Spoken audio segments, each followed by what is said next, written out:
Summer vacation শেষ হয়ে যাচ্ছিল, তো ভাবলাম চলো তারাপীঠ পুজো দিয়ে আসি। তো আমরা বেরিয়ে গেলাম তারাপীঠের জন্য।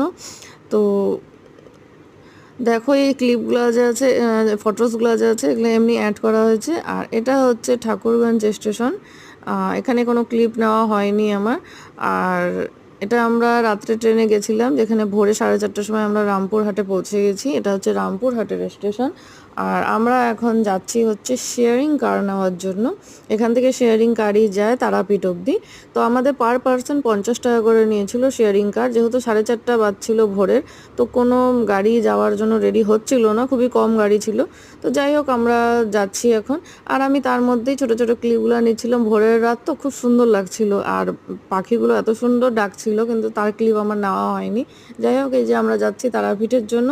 এখন যে আমরা হচ্ছে হোটেল নেব, হোটেল নিয়ে আমরা তারপর পুজো দিতে যাব। তো আমরা হচ্ছে ফাইনালি রাস্তায় আছি এখন। এখান থেকে মিনিমাম 25 মিনিট থেকে 30 মিনিট অবধি লাগে রামপুরহাট টু।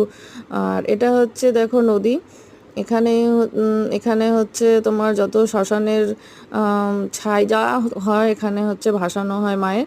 আর এই যে হচ্ছে মন্দির, যারা যারা যাওনি তারা নিশ্চয়ই মায়ের মন্দির দর্শন করে এসো।